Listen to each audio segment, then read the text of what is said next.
Welcome to the Bloomberg Law Bankruptcy Review. I'm Lee Pacchia. I'm joined now, as always, by Bloomberg News editor-at-large Bill Rochelle. Bill, welcome.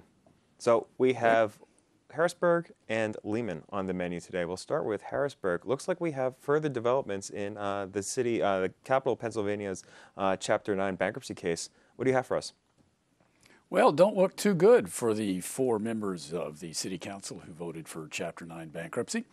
The state is on the cusp of passing legislation where there will be a receiver to take over. And oddly enough, and of course in life, politics, and law, there are no coincidences.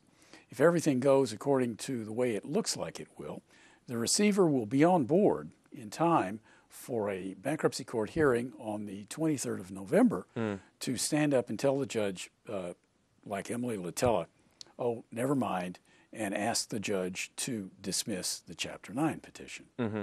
But, of course, that's up to Judge Mary Francis. She's going to make the final determination. In bankruptcy, it's sort of like marriage. One person can't terminate it easily or all by himself or herself. And in bankruptcy, once it's filed, it does require the approval of the bankruptcy judge before you can dismiss a petition. Any guesses as to how she's going to handle this? I think the only question is, how long is it going to take? Is it going to be 15 minutes or is it going to be 4 hours or 2 days?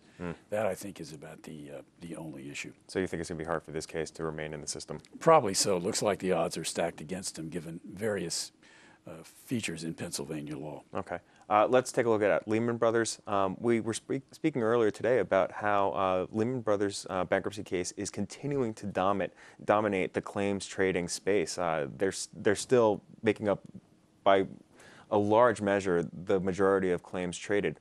This case is going to come up on confirmation at some point. I would expect it to slow down. What's happening here? Well, so did I. I was really surprised. You're right, Lee. They are scheduled to confirm their plan in early December. So I thought by now the trading in Lehman claims was going to start to wither away. But lo and behold, look what happened in September. Exactly the opposite of what I expected. The Lehman claim trades nearly doubled to get this. So it went up. Oh, boy, did it ever. To nearly, or about $4.4 billion. In September? In September. 1 month, not a year. Why did it spike? Well, you know, I couldn't figure it.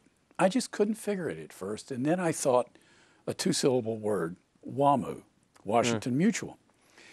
There was an awful lot of very smart money that thought Washington Mutual was going to emerge from Chapter 11 about a year ago and distribute $7 billion.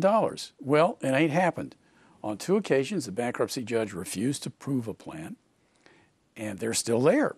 And it's not clear when they're going to get out. I suppose they will, but I don't know when.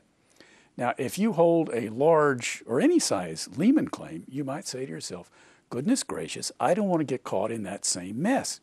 I am willing to take a haircut, a discount on my claim to get cash now and avoid the possibility that it's going to turn into another WAMU, and it takes months, if not years, before I get my distribution. And then on the other hand, I suppose, there are smart people who figure, well, what the heck?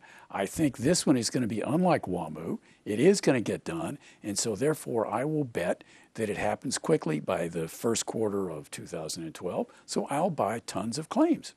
Very interesting. 2 big bankruptcy cases. Bill, thanks for that. You're welcome.